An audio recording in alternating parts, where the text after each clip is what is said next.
So let's continue now, friends. Where were we up to in our discussions? I will remind you, and that is as follows. The discussion here is the three events that occur throughout history on Shavuot.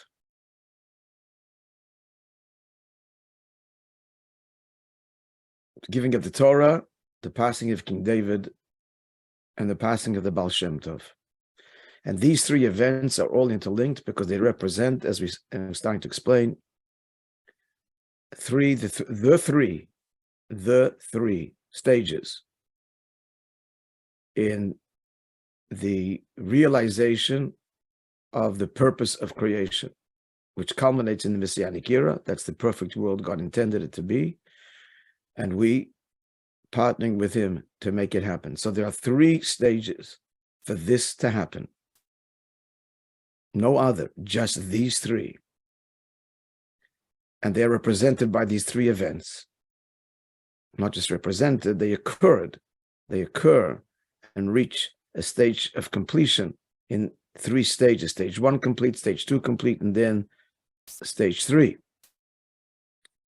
So stage one is the giving of the Torah. Step two in the evolution of the world towards its purpose is the culmination, comes to a culmination, and it's zenith through King David. And the David's passing means the culmination of his life's work and achievements.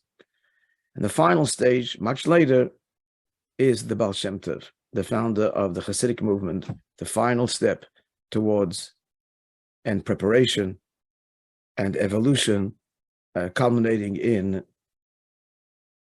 Mashiach's arrival. So to understand these steps, we already began a profound explanation already, very deep and very clear. I hope that you understood in explaining these critical steps that occur, stages in the great mission. And they are, in summary, again, as follows. Just 1 second, please, because this is about the class.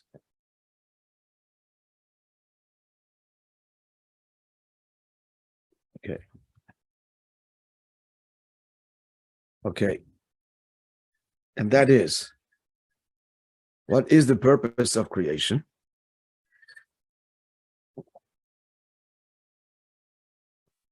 So it said, I just told you, the Messianic era, that is the culmination, that's the end goal. What is that? So you shall recall that we studied, King David said as follows, at the beginning of creation, at the outset, you decreed, you God, that heaven is heaven and earth is earth, and that never the twain shall meet. Not never, but the twain shall not meet. As we explained, this is the most natural divide possible, the division between heaven and earth, between spirituality and physicality. They are fundamentally incompatible.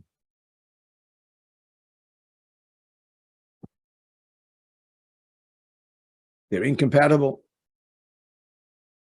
As we said, you cannot put an idea into your pocket. You certainly cannot get spirituality into a box. I'm referring to tefillin, or a day like Shabbos. It's time. It's just time. That's all it is. Now, it can be symbolic. That's something else entirely.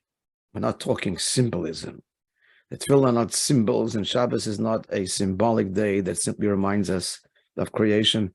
And the same is true of Pesach and Shavuos and every other Jewish holiday. Actually, holiday is the wrong translation. It's really holy day, not holiday. They're holy days. And then there's the high holy days. They're not holidays.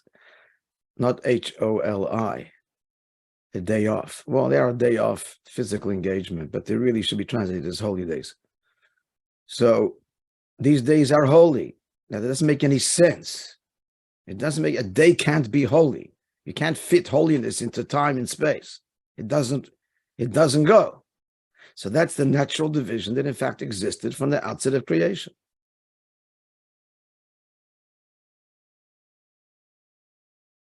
However, as King David continues in the Medrash, when you gave the Torah, God, you sought to annul that natural divide.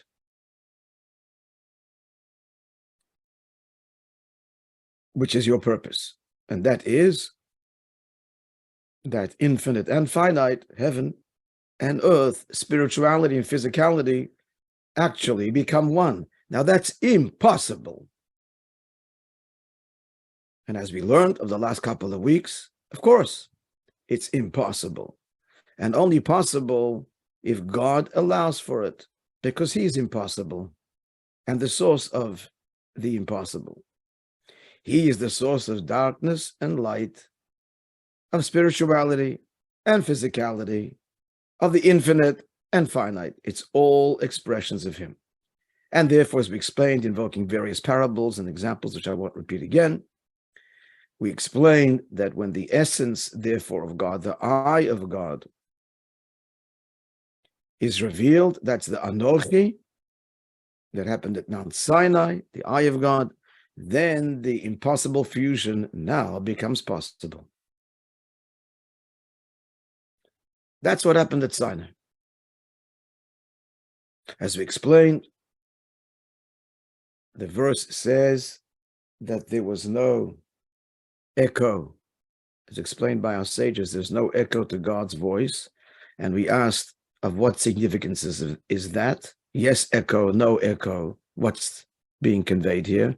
What difference does it make? And we answered, very profound message is being conveyed by the fact that there's no echo. And that is, an echo means that the voice bounces off, is not absorbed by the object. That creates the echo. We are not talking physical voice. We are talking, this is all spiritually. And the meaning is that the divine revelation is no longer incompatible with the physical, no longer rejected by the physical, but the physical absorbs it. This is impossible, but it happened at Sinai because God is impossible and the source of impossible.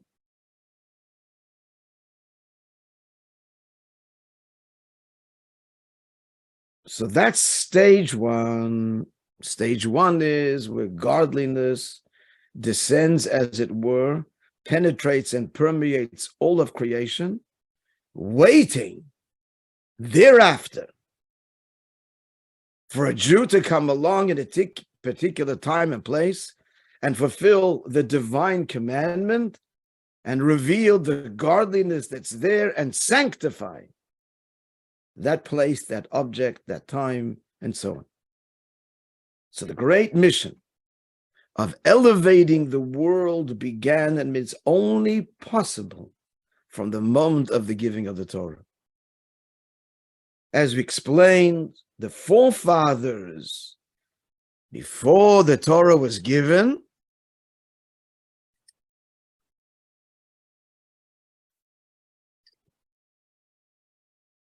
could not and did not change the status of the world, could not and did not transform physical objects into now holy physical objects. Not possible. Because the Torah hadn't been given.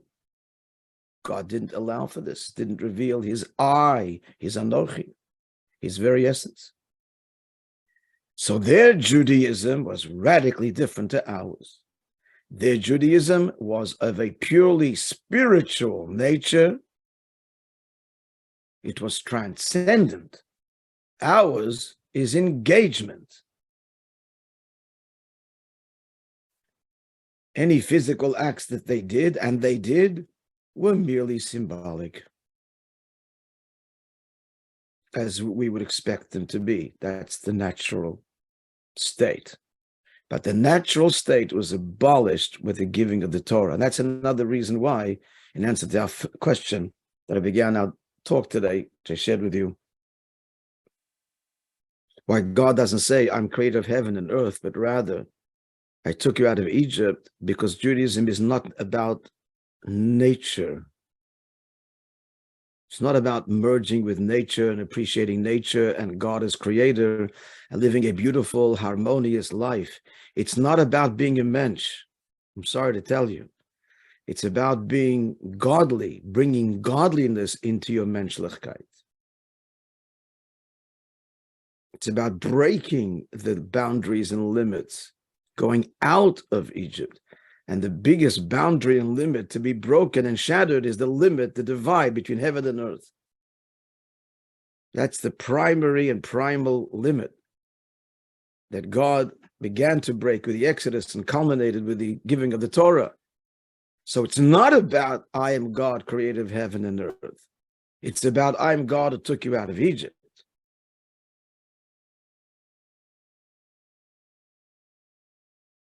You have to change heaven and earth. You've got to create a great revolution. Because heaven and earth are two separate parallel universes. And you're going to fuse them.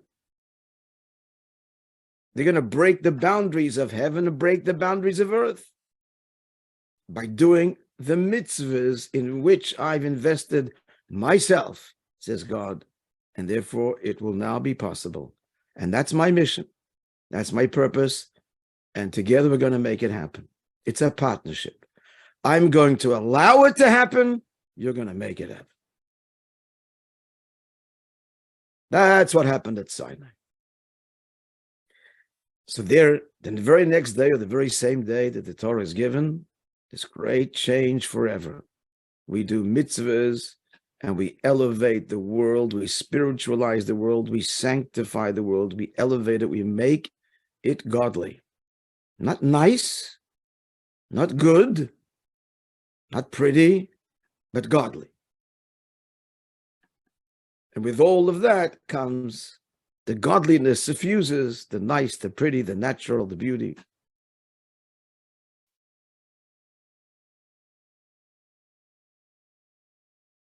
So this comes to a zenith, the time of King David. Gewalt, gewalt, gewalt. Why by the time of King David? Dovid Hamelech, one of the most misunderstood figures in Tanakh.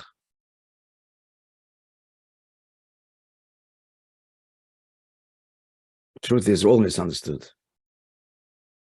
Without the lens of Chassidus, I won't say misunderstood, but superficial understanding, which does lead to superficial conclusions.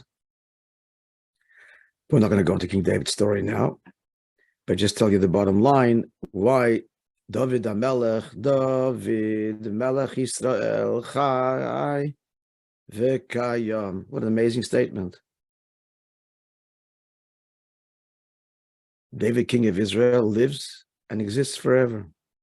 Yechi. That's the first Yechi Adonai, which we sing and dance with. Interestingly enough, on Simchas Torah, that's a popular song, it used to be anyway. And for many young people, that's the only Jewish song they know, at least in my day. Hours and hours we sang Dovid Melech Yisrael Chai V'Kayim Simchas Torah night in Yeshiva in Melbourne. They'd come from all over. This was the 60s and 70s, long hair. This is the beatnik generation, the big revolution. And Jewish kids at the forefront, I don't have to tell you.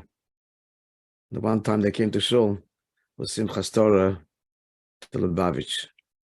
It was wild.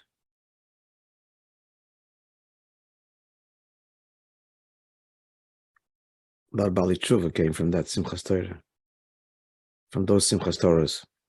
Anyway, but that was the big song. Dovid Melech Yisrael Chai V'Kayim. That was the big song of the night.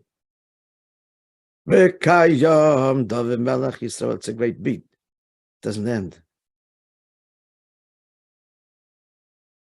So what does it mean? And why is King David Gewalt? Why is his passing on Shavuos, which therefore represents the culmination of stage number 2? First one is the giving of the Torah, God descending, suffusing, his presence saturating all of existence so that it's ready for a Jew to sanctify and elevate. Heaven is embedded in earth. Now we've got to reveal heaven. Mitzvah by mitzvah. No. So it culminates with King David. Why? Answer. But first,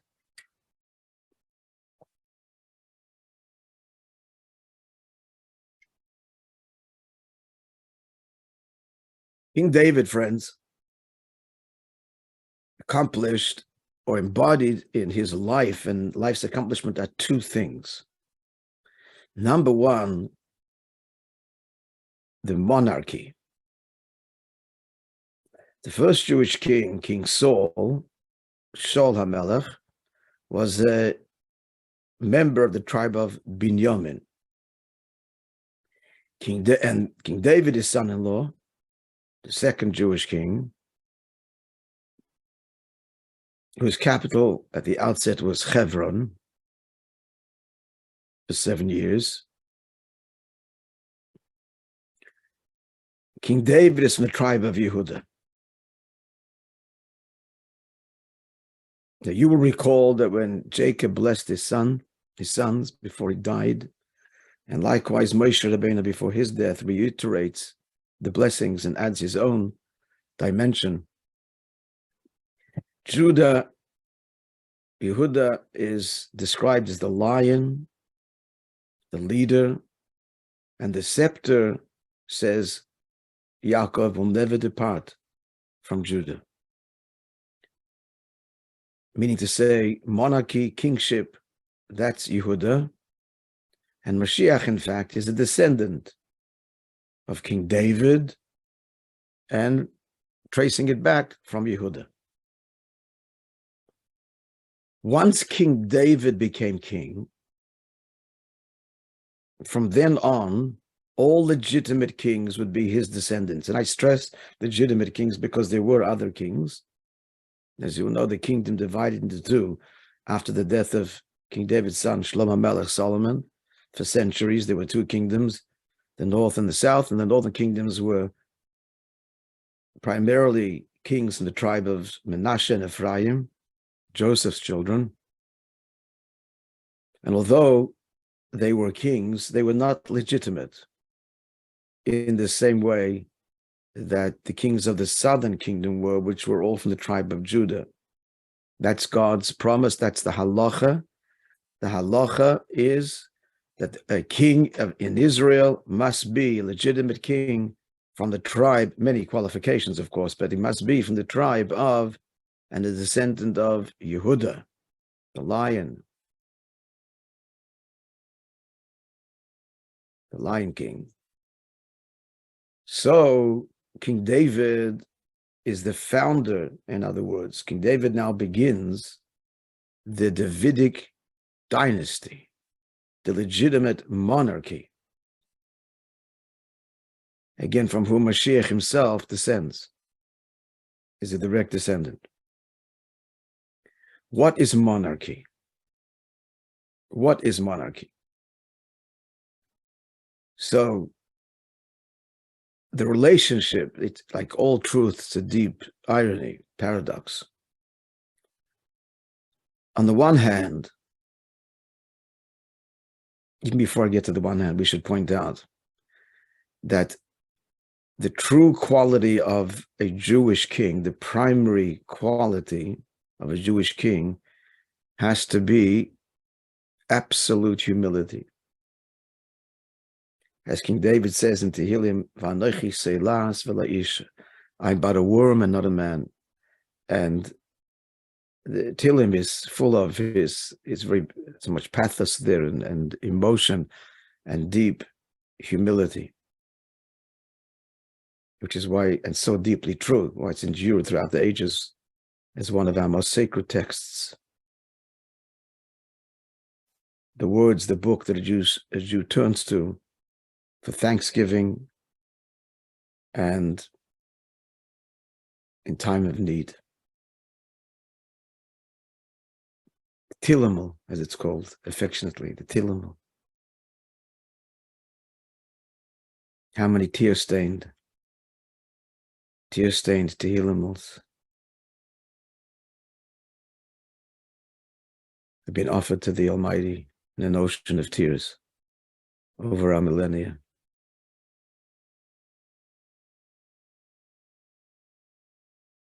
Particularly from Jewish mothers.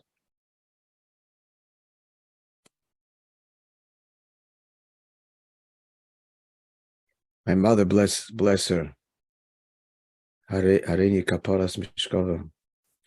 Towards the end of her life, as many suffered from the mental, the mind being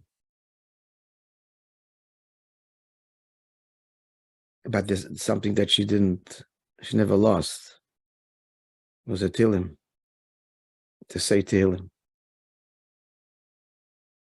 which was always by her side.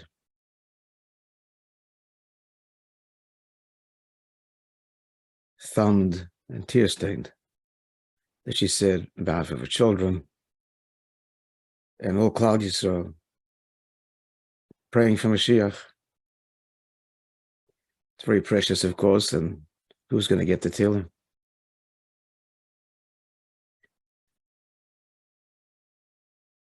So, Dovid Hamelech, so the king, again, we're talking about the primary quality of the king.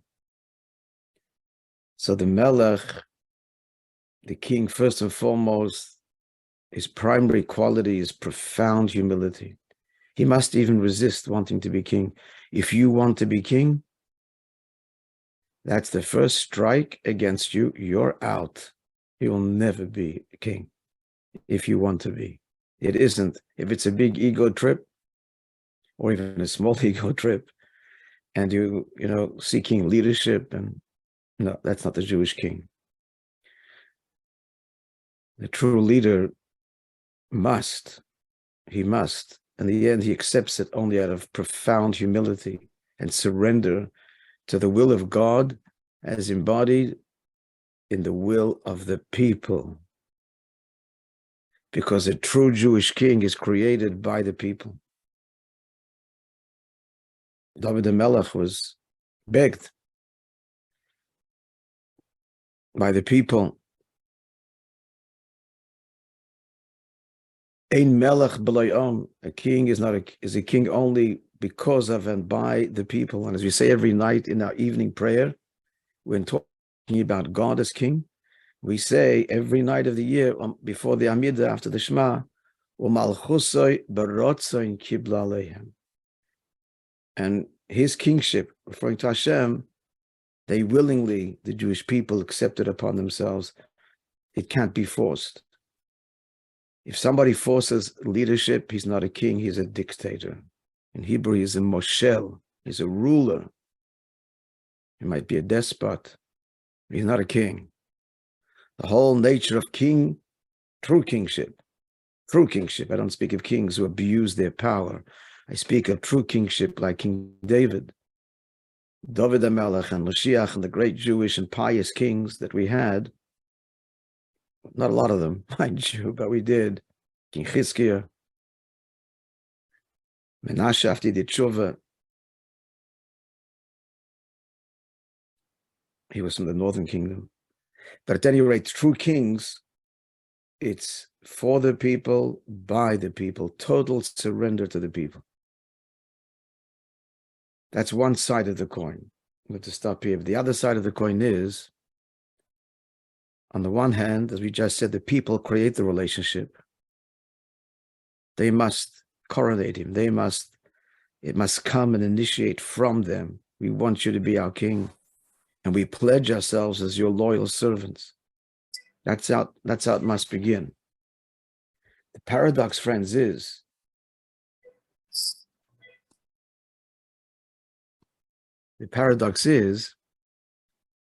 that the relationship between the subject and the king is total and absolute.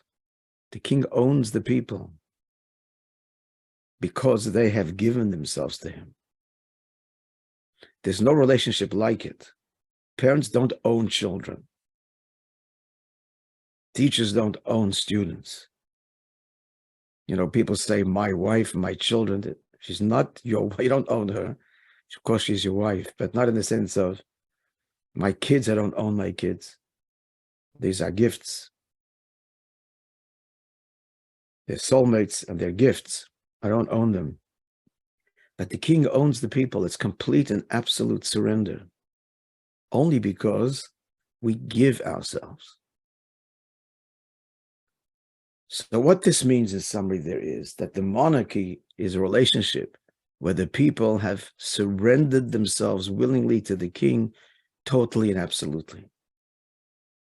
The elevation of the people, that the people now carry the name of the state of the king. Malchut, Bet David. So in summary, we have to stop here. I need to run to shul. It comes from below to above. That's stage 2. In complete union with Hashem. The king's whole function is to elicit this relationship with God. That's his whole point. To inspire the people to elevate themselves totally from the depth of themselves to Hashem, giving all of themselves in totality. That's number 1 component of stage 2, elevation from below to above. We'll continue, God willing, next week. The other component that King David achieved, extraordinary achievement, and that is laying the plans and allowing for the building of the Beit HaMikdash. All to explain next week. Sorry, I got to run to shul. I have to lead the services, so I must be on time. Bye. Have a wonderful Shkoyach, Rabbi. Shavuos Tov, everyone. Shavuos Tov.